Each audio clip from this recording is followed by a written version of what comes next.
세 자릿수의 덧셈과 뺄셈을 해볼까요? 안녕하세요. 오늘도 세 자릿수의 덧셈과 뺄셈을 해볼 건데요. 저번 시간에 배웠던 받아 올림과 받아 내림을 다시 정리해 볼까요?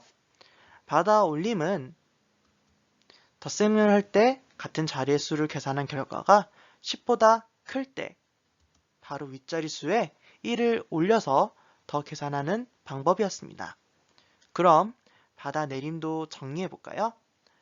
받아 내림은 뺄셈을 할 때 빼는 수가 빼려는 수보다 클 때 바로 윗자릿수에서 10을 빌려와 계산을 하는 방법이었습니다.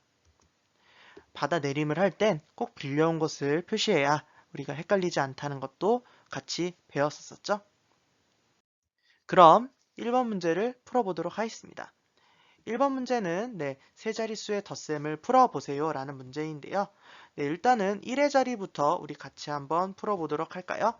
일단 1의 자리는 8과 4가 있네요. 그러면 8과 4를 계산을 하면은 8 더하기 4 하면은 10보다 커지는 14가 되겠네요. 그러면 일단은 10을 적지 않고 14에서 4, 1의 자리인 4를 여기다가 적고요. 받아 올림이 되었기 때문에 1을 바로 윗자리인 10의 자리에 같이 적어줍니다. 그 다음에 10의 자리를 한번 계산해 보도록 할까요? 7 더하기 4인데요. 우리 아까 1의 자리에서 받아 올림으로 1이 더 올라왔었던 거를 기억하고 있을 겁니다. 그럼 10의 자리의 계산은 1 더하기 7 더하기 4를 더해야 계산 결과가 나오겠네요. 그러면 1 더하기 7 더하기 4의 계산 결과는 12가 되겠죠? 그럼 12에서 1의 자리인 2가 10의 자리에 수가 될 거고요. 똑같이 계산 결과가 12였기 때문에 받아 올림을 1을 더 100의 자리에다 해줘야 됩니다. 그런 다음에 100의 자리를 마지막으로 계산을 해보도록 하겠습니다. 100의 자리 역시 3하고 5만 더하는 것이 아니라 10의 자리 계산 결과에서 받아 올림이 들어와 있었기 때문에 1을 더 더해줘야 되겠죠. 그럼 1 더하기 3 더하기 5의 결과인 9를 적어줘야만 되겠네요. 그럼 왜 삭제가 됐을까요? 그럼 378 더하기 546의 결과는 924가 되겠네요. 2번 문제를 풀어보도록 할까요? 2번 문제는 네모칸에 들어갈 알맞은 수를 찾는 문제네요. 그럼 1의 자리부터 한번 확인해 보도록 할까요? 1의 자리에 네모라고 하는 우리가 알지 못하는 수와 7을 더해서 1이 나왔습니다. 결과가. 그런데 네모라는 수와 7을 더하면 무조건 7보다 크기 때문에 네모와 7을 더한 결과는 1이 아닌 11이 되어야 된다는 걸 알 수 있겠네요. 그럼 네모와 7을 더한 게 11이 되어야 하기 때문에 네모에 들어갈 알맞은 수는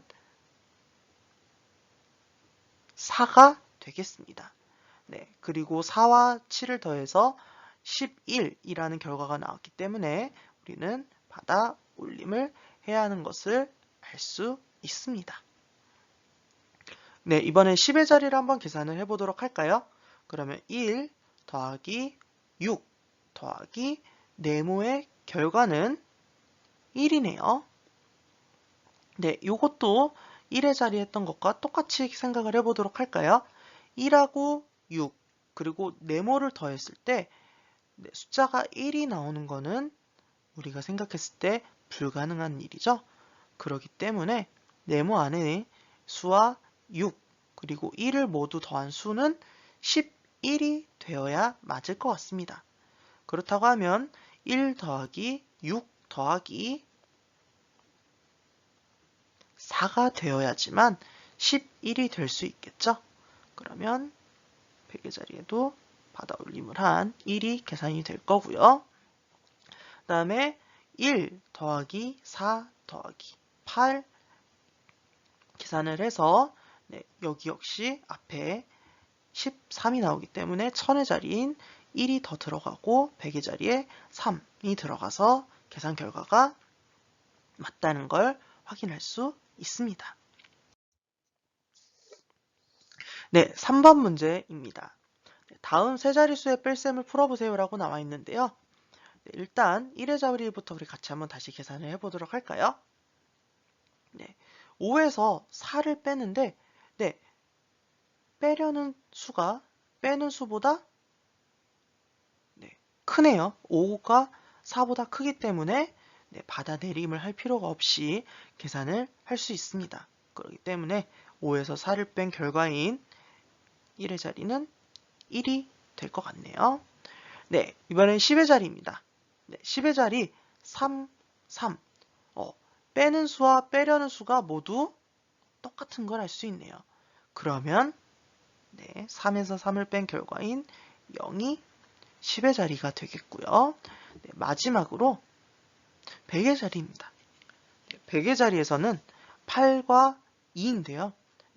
역시 8이 2보다 크기 때문에 받아내림을 할 필요가 없이 바로 우리는 계산을 해서 100의 자리는 6이 온다는 걸 알 수 있겠습니다. 그럼 835 빼기 234의 결과는 601이라는 걸 알 수 있겠네요.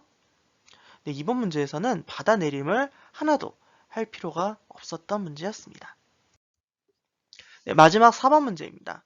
이번 문제 역시 네모 안에 들어갈 수를 적는 문제네요. 그럼 1의 자리부터 같이 한번 풀어보도록 할까요? 1의 자리를 확인을 해봤는데 4와 5네요. 근데 4에서 5를 빼는 게 그쵸? 5가 크기 때문에 4에서 5를 뺄 수가 없겠네요. 그러면 우리는 받아내림을 해야 된다는 걸 알 수 있겠죠? 그럼 여기서 앞에 10의 자리에서 1을 빼줘서 0이 되었다는 걸 표시해 주시고 빌려왔다는 걸 위에 10으로 표시를 해주시면 될 것 같네요. 그럼 14에서 5를 뺀 결과물인 1의 자리는 9가 되겠습니다. 그럼 이번엔 10의 자리를 한번 확인해 보도록 할까요? 10의 자리를 확인을 해 보았는데 0에서 네모라는 수를 빼니까 7이 나왔네요. 근데 여러분들 0은 어떤 수보다도 작은 수이기 때문에 이거 역시 100의 자리에서 받아내림을 해야만 할 수 있겠구나라는 걸 알 수 있을 것 같네요. 그럼 100의 자리에서 2를 줄여주고 10의 자리에 10이라고 적어줘서 받아내림을 했다는 걸 꼭 기억해주면 되겠습니다. 그럼 10에서 네모를 뺀 수가 3이 돼야 된다는 걸 알 수 있겠네요. 그럼 10에서 3을 빼야지만 7이 되겠죠? 그렇기 때문에 10의 자리 빈칸 네모에 들어갈 수는 3이 되겠네요. 100의 자리입니다. 100의 자리는 6에서 아까 10의 자리에 1을 빌려줬었기 때문에 5가 되었다는 걸 우리 알고 있을 겁니다. 그럼 5에서 4를 뺀 1이 결과라는 걸 우리는 알 수가 있겠네요. 그렇기 때문에 네모 안에 들어갈 수는 1, 3, 9가 되겠네요. 지금까지 세 자릿수의 덧셈과 뺄셈을 알아보았는데요. 다음 시간 역시 세 자릿수의 덧셈과 뺄셈을 연습해보고 실생활 활용 문제를 풀어보도록 하겠습니다.